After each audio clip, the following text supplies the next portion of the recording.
Ravi was a poor farmer living with his parents in a small hut by the river bank. His family had no land except a tiny patch near the river where he grew a few vegetables to sell at the market. Each morning, he carried his modest harvest in a worn out basket to the bustling town market. Along the way, Ravi would always pass by a grand house.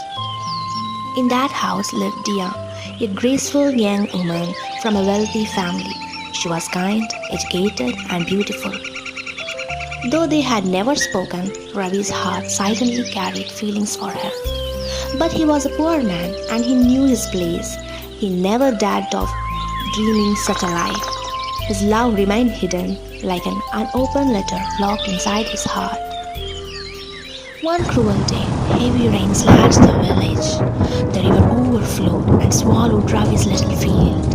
His vegetables were gone, his land barren, his hope washed away with the flood. Even in hopelessness, Ravi picked up his empty basket and walked to the market every morning. He would sit quietly in a corner, watching others trade, then return home empty-handed.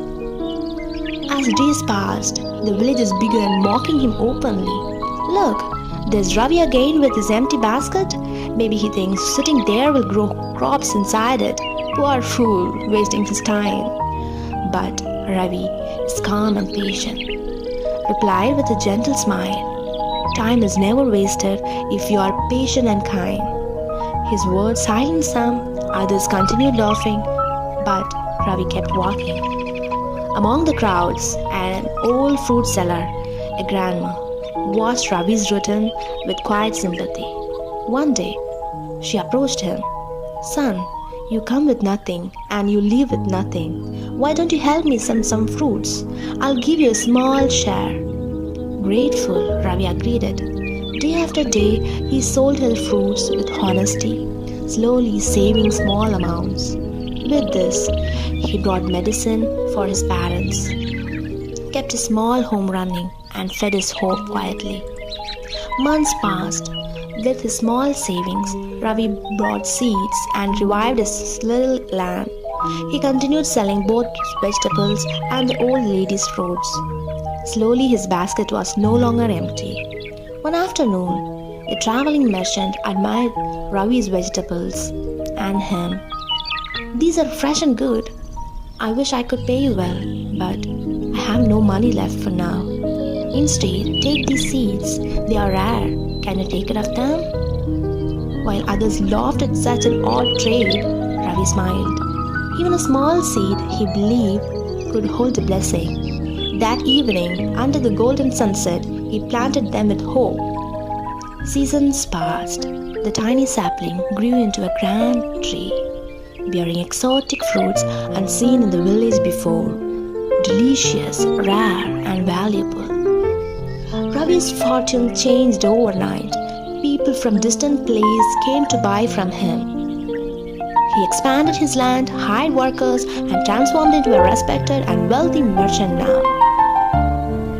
One morning, the same merchant visited Ravi's beautiful home. Ravi's relatives also were there that time. With a thoughtful smile, the merchant spoke. Ravi, you may wonder why long ago I gave you those seeds. Ravi was humble and curious. He nodded. The merchant chuckled softly. Because I saw something rare in you. I watched how you carried your empty basket, not with pride, but with patience. You never blamed fate. You showed up with faith in your heart. I wanted to see if anyone would value a small gift, nurture it, and turn something small into something great. And that's why I'm again here today. Not with the seeds, but with something even more precious.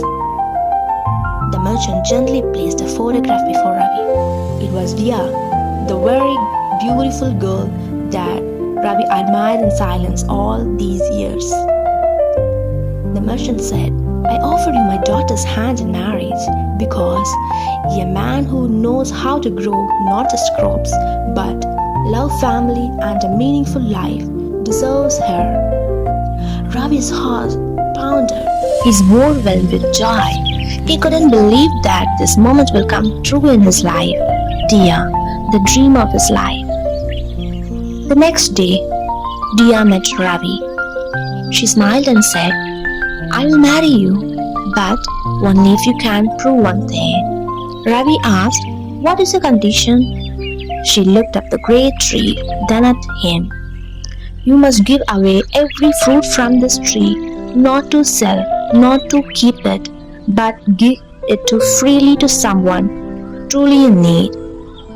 Not for profit, not for fame, only out of kindness. Dia wanted to test him, to see whether he values kindness over wealth. Ravi paused.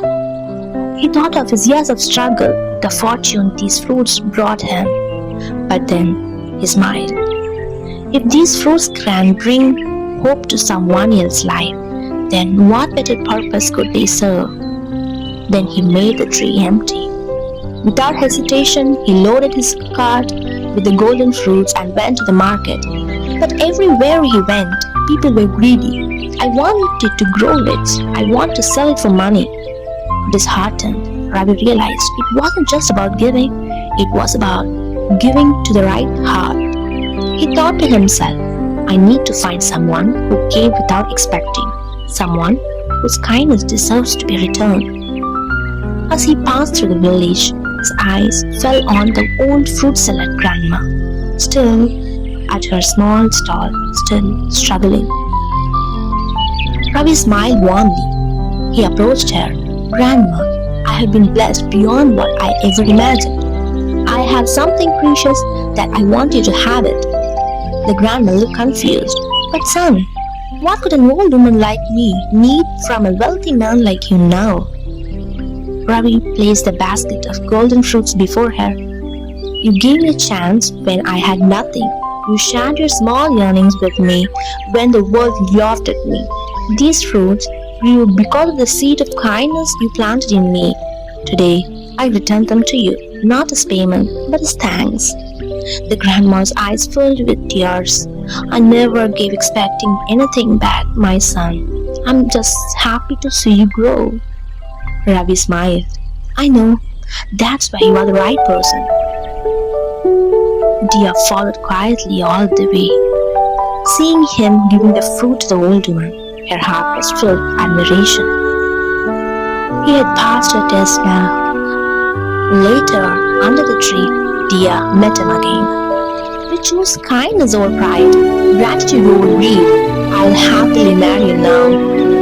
Their wedding was celebrated beneath the very tree that had changed Ravi's life. His parents smiled with tears of joy. The whole village rejoiced. Ravi never forgot his humble beginnings. He used his wealth to help others, to give others his start, just as someone once helped him. The story reminds us that opportunities often come quietly, disguised as small seeds. It is up to us to nurture them with patience, gratitude, and humility. Always remember, the more we give with a pure heart, the more life will return to us in ways we never expect. Kindness is a seed, gratitude is the water, patience is the sunshine. Together, they grow into the greatest fortunes, not just in money, but in happiness, respect, and love. So, never hesitate to help someone in need. One small act of kindness today may create blessings beyond imagination tomorrow. Thank you for watching my story.